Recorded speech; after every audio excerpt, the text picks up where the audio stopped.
दोस्तों Asia cup के 5वें मुकाबले में नेपाल के खिलाफ खेलते हुए वर्षा से बाधित इस मैच में टीम इंडिया की घातक गेंदबाजी के साथ साथ बल्लेबाजों का आया सैलाब, जहां पर एक बार फिर से टीम इंडिया के स्पिन गेंदबाज रविंद्र जडेजा की फिरकी के साथ साथ तेज तर्रार घातक गेंदबाजी मोहम्मद सिराज की कातिलाना गेंदबाजी के सामने सरेंडर करते हुए दिखाई दिए नेपाली बल्लेबाज। तो भाई दोस्तों लक्ष्य का पीछा करते हुए टीम इंडिया के ओपनर बल्लेबाज रोहित शर्मा और शुभमन गिल ने आते ही चौके छक्कों की झड़ी के साथ जम के काटा नेपाली गेंदबाजों का चालान और ताबड़तोड़ अंदाज में बल्लेबाजी करते हुए दे दी उन्हें क्रिकेट इतिहास की सबसे शर्मनाक हार। नमस्कार दोस्तों, स्वागत है आपके अपने मन पसंदीदा क्रिकेट चैनल क्रिक अबोबू में। दोस्तों इस वीडियो में हम आपको भारत और नेपाल के बीच श्रीलंका के कैंडी स्थित पल्लेकेले स्टेडियम में खेले गए रोमांचक ब्लॉकबस्टर मुकाबले की पूरी हाईलाइट आपके सामने परोसने वाले हैं। लेकिन दोस्तों वीडियो में आगे बढ़ने से पहले अगर आप भी वर्षा से बाधित इस मुकाबले में टीम इंडिया की शानदार जीत से खुश है तो वीडियो को लाइक करके चैनल को अभी के अभी सब्सक्राइब जरूर कर दीजिए। तो दोस्तों जैसा कि आप सभी जानते हैं कि हाल ही में एशिया कप के 5वें मुकाबले में क्रिकेट इतिहास की दो सबसे दिग्गज टीमें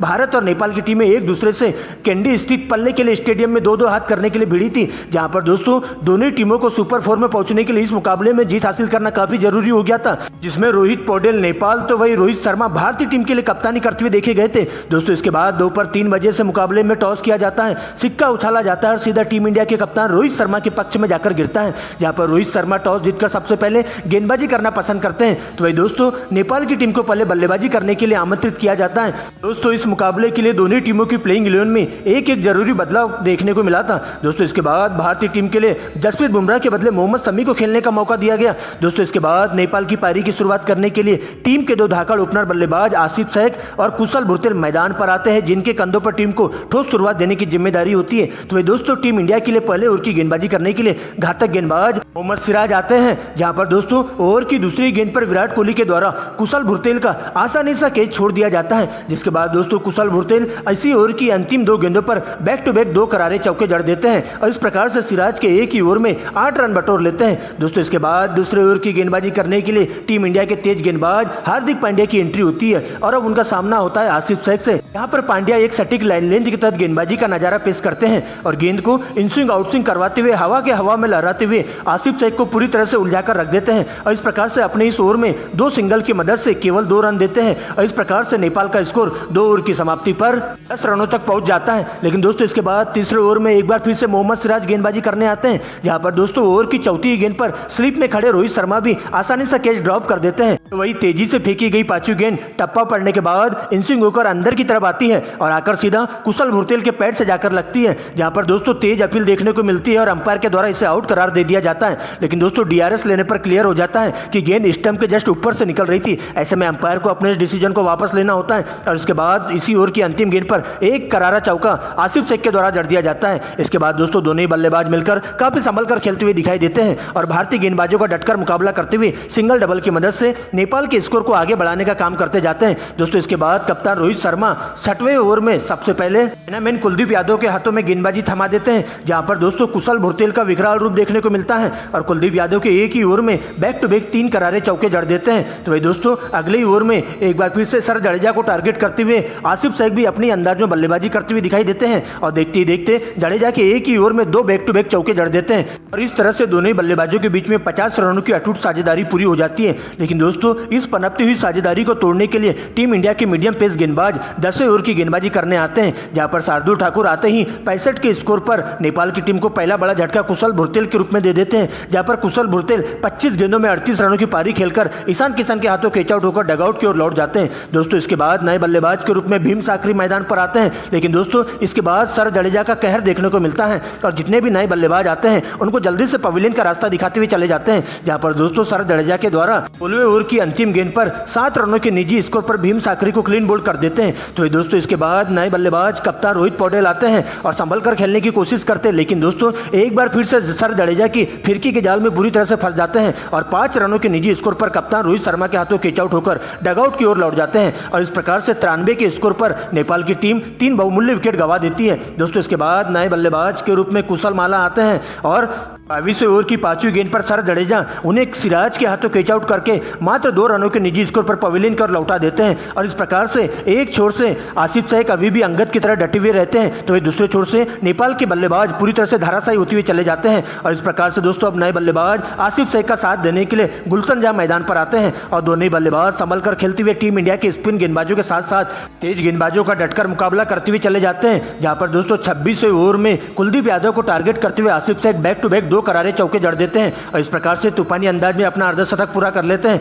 लेकिन दोस्तों इसके बाद अर्धशतक पूरा होते ही एक बार फिर से मोहम्मद सिराज गेंदबाजी करने आते हैं 30वें ओवर की, जहां पर दोस्तों सिराज के द्वारा हेड बल्लेबाज आसिफ शेख को 58 के निजी स्कोर पर कोहली के हाथों कैच आउट कर डगआउट की ओर लौटा देते हैं, जहां पर उनके बल्ले से 8 चौके देखने को मिले थे। दोस्तों इसके बाद गुलशन झा का साथ देने के लिए दीपेंद्र सिंह मैदान पर आते हैं और कुछ देर दोनों बल्लेबाज संभल कर खेलते हुए सिंगल डबल की मदद से नेपाल की पारी को आगे बढ़ाने का काम करते जाते हैं। लेकिन दोस्तों इसी बीच हार्दिक पांड्या इस पारी को तोड़ने के लिए आते हैं, जहां पर हार्दिक पांड्या के द्वारा घातक गेंदबाजी की जाती है और दीपेंद्र सिंह को 25 गेंदों में 29 रनों पर एलबीडब्ल्यू आउट कर पवेलियन की ओर लौटा देते हैं। जिसके बाद दोस्तों सोमपाल कामी अभी भी मैदान पर रहते हैं और अब उनका साथ देने के लिए संदीप लमीछाने मैदान पर आते हैं। लेकिन दोस्तों दूसरे छोर से सोमपाल कामी ताबड़तोड़ अंदाज में बल्लेबाजी करते हुए टीम इंडिया के गेंदबाजों पर पूरी तरह से कहर बनकर टूट पड़ते हैं और देखते देखते अपने अर्धशतक के काफी करीब पहुंच जाते हैं। यहाँ पर दोस्तों 45वें ओवर में शार्दुल ठाकुर के ओवर में सोमपाल कामी का बल्ला जमकर गरजता है और शार्दुल ठाकुर को टारगेट करते हुए बैक टू बैक 2 चौके और अंतिम गेंद पर एक गगनचुंबी छक्का लगा देते हैं और इस प्रकार से टीम के स्कोर को 200 के पार पहुंचा देते हैं। लेकिन दोस्तों इसके बाद एक बार फिर से टीम इंडिया के स्टार गेंदबाज मोहम्मद सामी की एंट्री होती है और आते ही इस बार नेपाल की टीम पर पूरी तरह से काल बनकर टूट पड़ते हैं, जहां पर दोस्तों मोहम्मद सामी सोमपाल कामी को 48 के निजी स्कोर पर ईशान किशन के हाथों कैच आउट कर डगआउट की ओर लौटा देते हैं। वही दोस्तों अगली ओवर की चौथी गेंद पर एक बार फिर से मोहम्मद सिराज का तूफान देखने को मिलता है और नए बल्लेबाज संदीप लमीछाने को 229 के स्कोर पर 9वां विकेट देकर के नेपाल की टीम को 9वां बड़ा झटका दे देते हैं और इस प्रकार से दोस्तों पूरी की पूरी नेपाल की बल्लेबाजी ताश के पत्तों की तरह ढहती हुई चले जाती है। लेकिन दोस्तों इसके बाद 49वें ओवर में एक बार फिर से सिराज गेंदबाजी करने आते हैं, जहां पर दोस्तों नए बल्लेबाज राजवंशी को आउट कर 230 के स्कोर पर नेपाल की टीम को ऑल आउट कर देते हैं और इस प्रकार से नेपाल की टीम 230 के स्कोर पर अपने 10वां विकेट गंवा देती है। यहाँ पर दोस्तों टीम इंडिया के लिए जडेजा और सिराज के खाते में 3-3 विकेट जाते हैं, तो वही दोस्तों हार्दिक, शमी और शार्दुल ठाकुर एक एक विकेट लेकर जाते हैं। दोस्तों इसके बाद लक्ष्य का पीछा करने के लिए भारतीय पारी का आगाज होता है, जहां पर टीम इंडिया के लिए ओपनर बल्लेबाज रोहित शर्मा और शुभमन गिल मैदान पर आते हैं, तो वही दोस्तों जिनके कंधों पर टीम को ठोस शुरुआत देने की जिम्मेदारी होती है। जबकि दोस्तों नेपाल के लिए पहले ओवर की गेंदबाजी करने के लिए खूंखार गेंदबाज करण केसी आते हैं, जहां पर दोस्तों उनका सामना होता है रोहित शर्मा से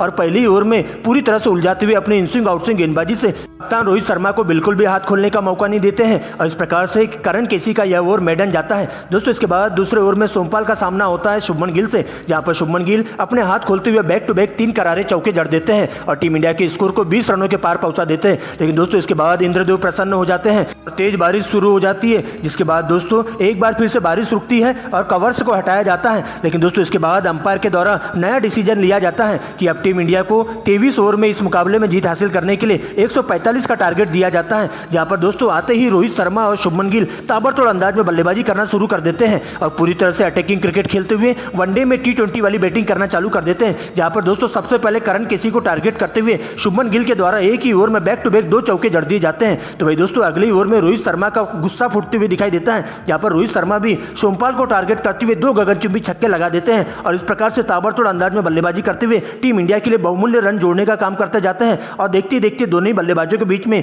5 ओवर में ही 50 रनों की अटूट साझेदारी पूरी हो जाती है। लेकिन दोस्तों इसके बाद 6वें ओवर में करण केसी को टारगेट करते हुए रोहित शर्मा एक ही ओवर में 2 चौके और 2 गगनचुंबी छक्के लगा देते हैं और इस प्रकार से इस ओवर में 20 रन बटोर लेते हैं। तो वही दोस्तों 7वें ओवर में शुभमन गिल भी बहती गंगा में हाथ धोते हुए सबसे पहले गुलशन झा को टारगेट करते हैं और इसी ओवर में बैक टू बैक अंतिम की 3 गेंदों पर 3 करारे चौके जड़ देते हैं और इस प्रकार से नेपाल के गेंदबाजों पर दोनों बल्लेबाज पूरी तरह से हावी होती हुई दिखाई देते हैं और उनकी लाइन लेंथ बिगाड़ने का काम करते जाते हैं और इस प्रकार से देखते टीम इंडिया 10 ओवर के खेल में बिना विकेट गंवाए 100 रनों के पार पहुंच जाती है। लेकिन दोस्तों इसके बाद एक बार फिर से घनघोर बादल छा जाते हैं, जहां पर दोस्तों बारिश होने की पूरी संभावना बन जाती है, जिसको देखते हुए तेजी से रन बनाना शुरू कर देते हैं दोनों बल्लेबाज मिलकर और अच्छी गेंदों को छोड़ते हुए खराब गेंदों पर छक्के मारना चालू कर देते हैं। जहां पर दोस्तों सबसे पहले 12वें ओवर में स्पिन गेंदबाज संदीप लमेछाने का सामना होता है शुभमन गिल से, जहां पर Shubman Gill back to back 2 reverse sweep लगाते हुए 8 रन बटोर लेते हैं और अंतिम गेंद पर सिंगल लेकर स्ट्राइक अपने पास रखना पसंद करते हैं। तो वही दोस्तों अगले ओवर में एक बार फिर से रोहित शर्मा